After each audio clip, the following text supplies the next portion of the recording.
Modern था, पर वो मॉडर्न मॉडर्न नहीं है, वो किसी काम का नहीं है बच्चों के लिए। वो बहुत जरूरी है ना। आपकी तैयारी इफेक्ट नहीं होनी चाहिए फालतू के सिलेबस से इधर उधर से।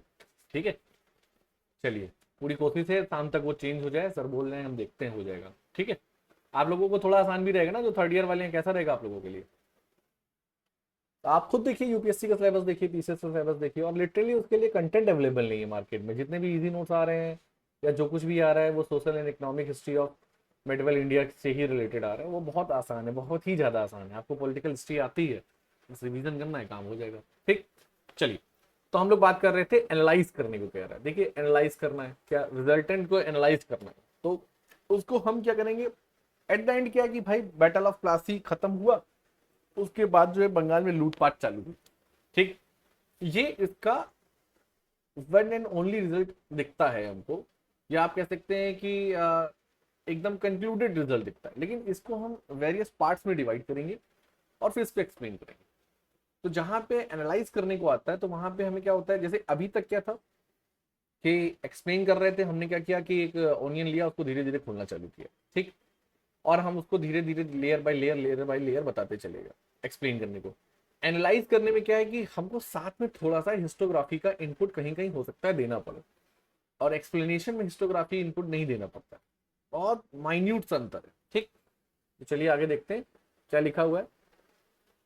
क्वेश्चन क्या कह रहा है आपसे, प्लासी के युद्ध ने भारतीय भारतीय आर्थिक राजनीतिक जीवन पर गहरा प्रभाव डाला। The battle of Plassey had a deep impact on Indian economic and political life. ठीक, तो क्या था, इकोनॉमिकल सिनेरियो में आपको अच्छे से पता है कि लूटपाट चालू हो गई, पॉलिटिकल सिनेरियो में अच्छे से पता है कि पपेट नवाब बन गए। ठीक, उन सब चीजों को हम लोग देखते हुए आगे बढ़ते हैं। भारत का सबसे समृद्ध प्रांत बंगाल एक व्यापारिक कंपनी के प्रत्यक्ष नियंत्रण में आ गया। Bengal the most prosperous provinces of India came under the direct control of a trading company. एक ट्रेडिंग कंपनी के डायरेक्ट हाथ में आता आता चला रहा। आप कहेंगे सर आपने डायरेक्ट वर्ड यूज कर लिया है, प्रत्यक्ष नियंत्रण यूज कर लिया है, इनडायरेक्ट क्यों नहीं लिखा। ठीक, टेक्निकली दिखाने के लिए कंपनी, या आप कह सकते हैं कि थ्योरेटिकली दिखाने के लिए कंपनी अपने आप को डायरेक्ट इनडायरेक्ट कंट्रोल में दिखा रही है थ्योरेटिकली। लेकिन प्रैक्टिकली अगर हम लोग देखते हैं तो वास्तव में वो डायरेक्ट कंट्रोल था। नवाब कोई भी डिसीजन नहीं ले पा रहा है। जैसे फॉर एग्जांपल ऐसा मान लीजिए कि, क्या मैं बोल सकता हूँ चीजें, फॉर एग्जांपल आप कश्मीर को देख लीजिए। थ्योरेटिकली देखने में हमें बहुत कुछ शांत दिख रहा था, जब से जो है आपका 370 हटा, थ्योरेटिकली देखने में बहुत शांत लग रहा था। लेकिन अचानक से आप देखिए कि जम्मू वाले एरिया में हमको जो है टेररिस्ट अटैक दिखने लगे। कि कहीं ना कहीं जो हमारी इंटेलिजेंस है उसकी वीकनेस को दिखा रहा है। ठीक है, साथ ही साथ जो है हमारी एलआईयू है, लोकल इंटेलिजेंस यूनिट पुलिस की जो होती है, उसकी वीकनेस को दिखा रहा है, या पाकिस्तान की ओवर एक्टिवनेस को दिखा रहा है ना। तो प्रैक्टिकली अभी भी वो शांत नहीं है। ठीक, हालांकि उतना शांत अशांत भी नहीं है जितना हम मानते थे पहले, लेकिन अभी भी उतना शांत नहीं है। तो यहाँ पे क्या है कि जो बंगाल प्रोविंसेस है या जो बंगाल स्टेट है, वो आप कह सकते हैं किताबी तौर पे आप बोल सकते हैं कि भाई नवाबी जो था और कंपनी पीछे से थी, कंपनी डायरेक्ट अपने हाथ में नियंत्रण नहीं ले रही थी और नवाब के ही ऑफिसर्स को कर रही थी। असल में कंपनी डायरेक्ट ले तो नहीं रही थी, क्योंकि कंपनी अगर डायरेक्ट लेगी तो कंपनी के हाथ में खर्चा आ जाएगा, वो कंपनी उठाना नहीं चाहती है। लेकिन कंपनी क्या कर रही है कि नवाब की जगह जो डेप्यूटी नवाब का कॉन्सेप्ट है, उसकी सैलरी तो नवाब के खर्चे से निकाल रही है। लेकिन डेप्यूटी नवाब कौन है, रजा खान, सिताब राय, राजदुल्लभ, मैंने आपको कल बताया था। ये तीनों के तीनों जो डेप्यूटी नवाब हैं, ये सब के सब कंपनी ही अपॉइंट करती है। बैटल ऑफ प्लासी के बाद जो आप ट्रीटी ऑफ इलाहाबाद देखेंगे, उसमें आप बहुत अच्छे से इन चीजों को समझेंगे कि भैया कंपनी ही इससे काम करा रही है, इन ऑफिशियल से खुद काम करा रही है, सैलरी भले ही उनसे दिला रही है। तो भाई सीधी सी बात है, जो उसकी अपॉइंटमेंट कराएगा वो उसके ऊपर रहेगा रहेगा। तो भारत का सबसे समृद्ध प्रांत बंगाल एक व्यापारिक कंपनी के प्रत्यक्ष नियंत्रण में आ गया था। मैंने इसको प्रत्यक्ष यूज किया, मैंने इसको जस्टिफाई किया। आप इसको अप्रत्यक्ष भी कर सकते हैं, इनडायरेक्ट कंट्रोल भी कर सकते हैं। डायरेक्ट कंट्रोलिंग आप ट्रीटी ऑफ इलाहाबाद से भी कर सकते हैं, कोई दिक्कत नहीं है। ऐसा नहीं कि आप प्रत्यक्ष की जगह या डायरेक्ट की जगह इनडायरेक्ट कंट्रोलिंग लिख गए तो आपका आंसर गलत हो जाएगा। लेकिन डायरेक्ट कंट्रोलिंग लिखने से जो है, जो एग्जामिनर है वो सोच सकता है कि शायद इस बंदे को ये चीजों का फर्क समझ में आता हो। ठीक, चलिए, मैं ये नहीं कह रहा जो मैं बोल रहा हूँ जो मेरा आंसर है वो परफेक्ट है, अगर वो परफेक्ट होता ठीक है तो 3 साल 2 साल पहले जब मैंने लिखा था यूपी पीसीएस का मेंस तो मेरे काम आ गया होता। हालांकि वो क्वेश्चन यहाँ आया ही नहीं था पेपर में, ऐसा क्वेश्चन आता ही नहीं है, हर जगह हर कोई परफेक्ट नहीं होता है, सुधार की गुंजाइश हर जगह होती है। और आज आप मेरे आंसर्स में रोज देख रहे हैं कि मैं उसमें सुधार कुछ ना कुछ करता हूँ। अभी जस्ट आपके सामने ही पिछले क्वेश्चन में मैंने सुधार किया कि फोर्टिफिकेशन वाला पॉइंट होना ही चाहिए, ठीक है। तो प्लासी की विजय का तात्कालिक लाभ या immediate benefit of the victory of Battle of Plassey to the British company was that it practically solved the problem of investment in the trade of Bengal. भाई कंपनी 1600 से लेके अभी तक क्या फील कर रही थी, मर्केंटाइल फेज, ट्रेड रिवॉल्यूशन, क्या फील कर रही थी भाई, अरे यार अपना गोल्ड लेके आते हैं, अपना पैसा बर्बाद होता है। लेकिन बैटल ऑफ प्लासी को क्या मिला, 1 करोड़ 77 लाख रुपए, साथ में 24 परगने जिलों की जागीरें।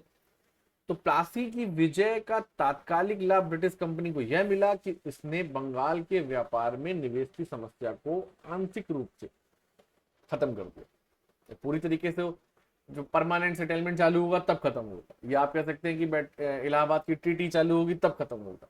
लेकिन बैटल ऑफ प्लासी ने काफी हद तक जो है प्रॉब्लम को सॉल्व कर दिया, क्योंकि अगर पूरी तरीके से सॉल्व किया होता तो फिर वो मीर जाफर को हटा के मीर कासिम को लाने की सोचते ही नहीं। ठीक, कंपनी की अपेक्षाएं या कंपनी की उम्मीदें मीर जाफर से ज्यादा थी, ये मैंने कल आपको एक्सप्लेन भी किया था, याद आ रहा है आपको, ठीक है। तो immediate benefit of the victory of Plassey to the British company was that it practically solved the problem of investment in the trade of Bengal because it became possible to use the money received from the Nawab of Bengal in the interest of the company. अब नवाब से प्राप्त रकम का प्रयोग company के हितों में प्रयोग किया जा सकता था। इतना ही नहीं बल्कि तात्कालिक रूप से निजी व्यापार पर भी अवरोध दूर हुआ कि जब तक मीर जाफर रहा तब तक जो कंपनी के ऑफिशियल्स जो प्राइवेट ट्रेड कर रहे थे उसके ऊपर रोक तो कम से कम 1757 से लेके 1757 से लेके और 1759 तक तो ये जो बैरियर लगा रहा था बार बार नवाब, ये एकदम खत्म हो गया। हाँ, वो अलग बात है कि मीर कासिम 1759 में आता और मीर कासिम फिर से वो चैलेंज खड़ा कर देता, वो पूरी तरीके से टोली खत्म कर देता है ना।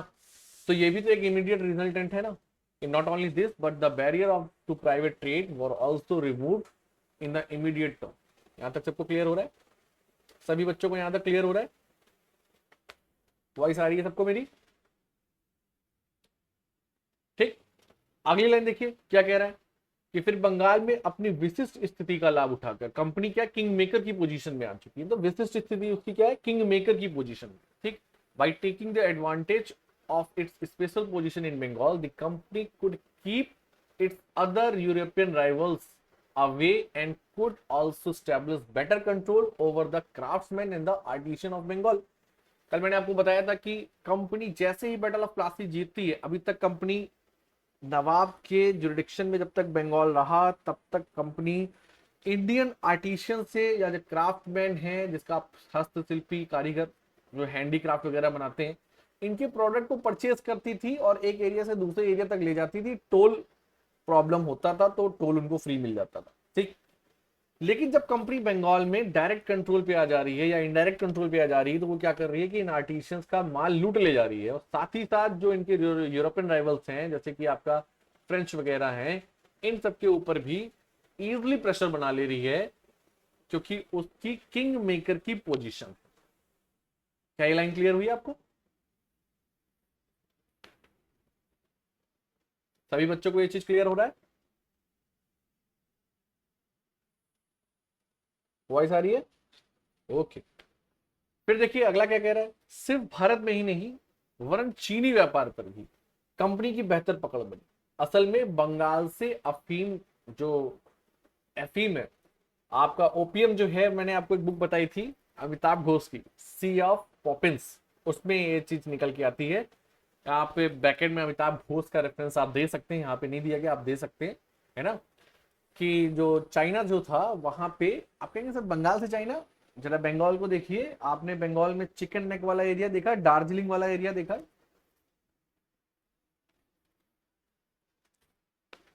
है ना।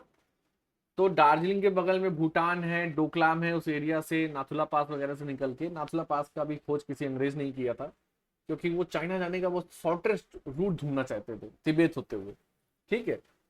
तो भारत में ही नहीं बल्कि चीन में जो अफीम का व्यापार है उस पर भी इनकी पकड़ बन सकी। चाइना जो है अफीमचियों का देश बनता चला गया just because of this Britishers. और अफीम की कमी को पूरा करने के लिए आपको मैं बताऊं कि अफगानिस्तान पे भी कब्जा करना चाहते थे। अफगानिस्तान पे कब्जा जो इन्होंने किया, या आप कह सकते हैं कि फर्स्ट एंग्लो अफगान वॉर का रीजन बिग गेम तो है ही, जो मैं आगे आपको बताऊंगा बिग गेम क्या चीज है। साथ साथ एक रीजन ये भी है कि वहां से अफीम सस्ता मिलता था और चाइना को ये एक्सपोर्ट करते थे और चाइना से टी लेके आते थे और टी जो है हम लोग को भी देते थे, यूरोप में भी देते थे। तो ये क्या होता था, बार्टरी सिस्टम टाइप चलता था, इनका इसमें पैसा नहीं बर्बाद होता। ठीक। और चाइना के बाकी रिसोर्सेज का भी यूज किया इन लोगों ने। तो सिर्फ भारत में ही नहीं बल्कि चीन के व्यापार पर भी इनका बेहतर पकड़ बन सकी। ये एक एडिशनल पॉइंट है, आपको याद रहे तो ठीक है, नहीं याद रहे तो भी ठीक है, एग्जाम में इतना बच्चों को याद नहीं रहता। इस प्रकार एक तरफ ब्रिटिश कंपनी को प्लासी के युद्ध का बेहतर लाभ मिला, परंतु दूसरी तरफ भारत का दरिद्रीकरण प्रारंभ हुआ। दस on one hand the British company got, क्योंकि देखिए हम अगर किसी भी वॉर का या किसी भी फैक्ट का रिजल्ट देखते हैं तो हमको दोनों तरीके से देखना है। जैसे हम लोग क्या बोलते हैं, हम मॉडर्न हिस्ट्री देखेंगे तो मॉडर्न हिस्ट्री में हम लोग देखेंगे कि पहले ब्रिटिश एक्शन क्या रहा, फिर देखेंगे कि इंडियन एक्शन क्या रहा। ब्रिटिश एक्शन को हम लोगों ने क्या किया, तीन पार्ट्स में क्लासिफाई किया, मर्केंटाइल फेज, फाइनेंशियल फेज और इंडस्ट्रियल फेज। और इंडियन एक्शन को हम लोगों ने किस तरीके से क्लासिफाई किया, बिफोर 1857, आफ्टर 1857।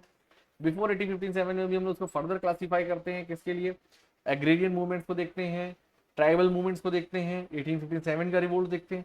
आफ्टर 1857 में हम लोग क्या देखते हैं, रीजनल पॉलिटिकल पार्टीज देखते हैं, बंगाल में अलग, बिहार में बंगाल में अलग, पंजाब में अलग और महाराष्ट्र में अलग। फिर ये सब मिलकर ऑल इंडिया लेवल का एक कांग्रेस बना लेते हैं। कांग्रेस को हम लोग तीन पार्ट्स में देखते हैं। कांग्रेस की कॉन्टेम्प्रेरी जो है मुस्लिम लीग भी चल रही होती है, कांग्रेस की कॉन्टेम्प्रेरी जो है रिवॉल्यूशनरीज भी चल रहे होते हैं, भगत सिंह, चंद्रशेखर आजाद, अशफाकुल्ला खान, राम प्रसाद बिस्मिल जैसे लोग। फॉरेन में भी ये लोग एक्टिव हैं, जैसे कि मैडम भीका जी कामा स्टूअर्ट जर्मनी में थी, या आपके सुभाष चंद्र बोस। तो बहुत सी चीजें हम लोग देखते हैं, सोशलिस्ट कांग्रेसी को भी देखते हैं, तो हम लोग क्लासीफाई करते हैं। तो उसी तरीके से जब ये वॉर हो रहा है तो उस वॉर का जो रिजल्टेंट वो ब्रिटिश कंपनी के फेवर में तो जाता हुआ हमको दिख रहा है। ब्रिटिश के फेवर में क्या क्या हुआ वो हमने एक्सप्लेन कर दिया। और अगर इंडिया की तरफ से देखते हैं या बंगाली की तरफ से देखते हैं, एक बंगाली ऐसे बंगाली ओपिनियन देखते हैं, तो उसका क्या हो रहा है, उसका जो है दरिद्रीकरण हो रहा है, वो गरीब होता चला है।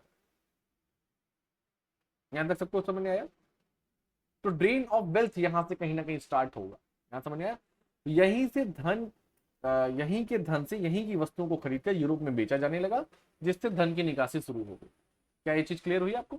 भारत के पैसे से ही भारतीय प्रोडक्ट को परचेज करना चालू किया, जिससे ड्रेन ऑफ वेल्थ चालू हुआ। हम जब बात करते हैं ड्रेन ऑफ वेल्थ की तो दादा भाई नेहरू जी आते हैं हमारे माइंड में। हालांकि इन सब चीजों का एक्सप्लेनेशन जो है पहले से हो रहा है। ठीक है, दादा भाई नेहरू वगैरह ने भी इसको एक्सप्लेन करना चालू किया कि हमको ड्रेन ऑफ वेल्थ को तीन पार्ट्स में देखना है। मर्केंटाइल फेज में देखना है कि किस तरीके से ड्रेन ऑफ वेल्थ हुआ, हमको drain of wealth industrial phase में देखना है कि किस तरीके से ड्रेन ऑफ वेल्थ हुआ, हमको फाइनेंशियल फेज में ड्रेन ऑफ वेल्थ देखना है। और जो आपका दादा भाई नेहरू जी का पैम्पलेट आया ड्रेन ऑफ वेल्थ के ऊपर, वो इंडस्ट्रियल फाइनेंशियल फेज में आया है।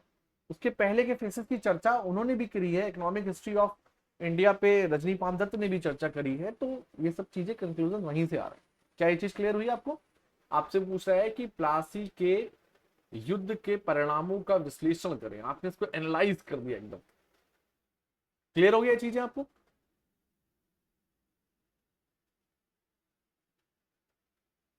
तो अभी की क्लास के लिए इतना।